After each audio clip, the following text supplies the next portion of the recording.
Welcome to Wisconsin in Focus. I'm J.D. Davidson. In state houses and governors' mansions across the country, and even in Congress, lawmakers have put the issue of transgender athletes competing in female sports on the front burner. Wisconsin is no different. Lawmakers passed a ban on transgender participation in girls' sports at the high school and college level, but the ban will not go into effect. Joining us today is Ben Yount, Wisconsin contributor for the Center Square. Ben, why will trans athletes be able to continue to compete in girls' sports in Wisconsin? Simply put, Governor Tony Evers promised them that they would. The governor was very clear and has been very clear since he became governor on this issue. And he has said that he will not sign any law that he thinks puts trans kids in danger, that he thinks discriminates against trans kids, that he says harms trans kids in any way. And as this legislation was making it through the legislature, again, he vetoed a similar plan during the last session. As this plan was making its way through, the governor was consistent. He was clear. He said Republican lawmakers can pass whatever they want to pass, but it is going to die on his desk. And that's exactly what happened, that this was one of the expected vetoes. We'll talk about some of the governor's other vetoes probably during another podcast at a certain date. But this was expected, and it falls in line with where the Democratic Party in Wisconsin is. Barb Dietrich, the Republican who wrote this piece of legislation, says it is not where most people in Wisconsin are. She said in a quote for the story that the latest Marquette University Law School poll showed 70% of people in Wisconsin want boys and girls to play on separate teams. But the governor, again, made a promise. He has been one of the strongest allies of the LGBTQ caucus in the legislature, of LGBTQ plus folks across Wisconsin. And this is exactly in his wheelhouse. And no one should have ever expected anything other from this governor. We've talked about this before. I think in the last month, Ohio went through the same thing. The Republican General Assembly passed a similar ban. The Republican governor vetoed it. His thought was that the Ohio High School Athletic Association can control this, has rules in place for this, and there are only a handful of people competing that it impacts. I would guess there are similar numbers in Wisconsin, but you look at the other side of this. There are YouTube videos and social media videos out there to prove it, that there are some danger issues involved in this. There was a field hockey player that got hit in the face with a field hockey ball. Those aren't soft. That was traveling at a higher rate of speed because of the person who hit it.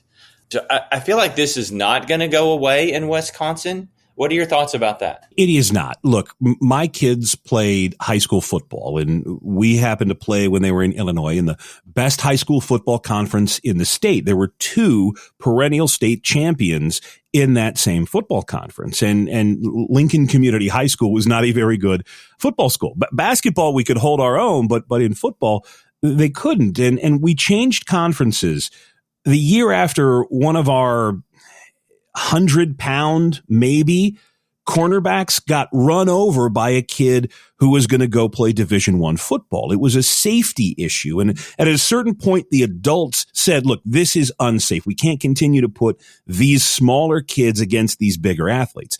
That was boys football. Everybody on the field was born a male, and sometimes you just can't help but the other kid is really good, and we didn't do a great job of recruiting the hallways. But if there's that kind of a safety issue in regular, every day-to-day high school sports, imagine it when you do have these videos, these few examples of where you have someone who is much bigger, much stronger, much faster. And not only are they sometimes hurting young women, but the argument from Barb Dietrich and others is that they're taking away opportunities, because this was not just a ban on trans athletes in middle school sports or high school sports, but also college sports. And you know, it doesn't take too much in the age of NIL to see, well, if I can get bigger, faster, stronger athletes to come play for my team, I'm going to win. If I win, I'm going to make more money as a coach. And So yeah, there are going to be ongoing conversations about how to handle this. The Wisconsin Interscholastic Athletic Association, WIAA, the people who run high school sports in the state, they do have rules, and athletes who go from male to female have to be on hormones for a year. Athletes that go from female to male have to start testosterone, and you cannot play on the opposite gender team if you have not done anything to your body. But still, this is something that as the science gets shaken out, as we see more real world examples, I expect that this is not something that is going to be forgotten. I expect that this will be revisited year after year after year after year. And look, because we cannot stop looking forward to elections, there's going to be an election in a couple of years and a different governor, a different legislature. We could have a very different outcome. So yeah, this is not the last that we've heard of who gets to play on which team when it comes to high school volleyball or college swimming. The opportunity issue is a real, legitimate issue, even though I have heard arguments that say it doesn't take away those opportunities.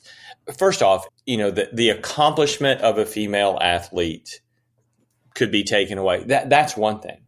But there are a finite amount of college athletic positions to be had. I'm not even talking about scholarships. I think I read somewhere like 3 to 4 to 5% of all high school athletes are able to play college sports. Well, let's just divide it in half and say half are men, half are female. That's 1.5%. That's a small number. So there aren't those positions. You move a trans athlete into that position. That matters at this point. It is really tough, and I'm the father of a daughter, to say you've worked as hard as anybody. You've done everything we've asked you. You've practiced every day. You are as good at this as anyone else. But sorry, this person just has a biological advantage. And look, it's one thing when you run into a Caitlin Clark. Nobody's out shooting her. If you run into, a Shaquille O'Neal, God gifted them with a physical set of gifts. But I mean, when you're talking about some of these different athletes, when you're taking a look at these videos, what was it, out of Connecticut, where, a slightly taller, formerly male player just used their power to go through 2 or 3 girls on the court. You really are talking about, disappointing kids who, why don't I get to play? Why am I not in this tournament? Why am I not on this team? And, the answer comes down to, in some cases, politics. And that's the tough thing that a lot of parents and a lot of moms are dealing with. This is a difficult issue for suburban moderate moms, but that's a whole separate conversation for a whole separate voting podcast that I imagine we'll do come November. And I'm certain we'll talk about this for months and possibly even years to come. Ben, thanks for joining us today. Listeners can keep up with this story and more at thecentersquare.com. Knowledge is power, and you deserve to know what happens in your state government. That's why the Center Square's reporting zeroes in on state authorities publishing stories that show where your money goes and who spends it. The Center Square gives power to the taxpayer by tracking politicians' use of the people's money and demanding transparency from state-run agencies. This is how the Center Square equips you, the American taxpayer, to hold your state government accountable. Sign up now for your state's Center Square newsletter at thecentersquare.com.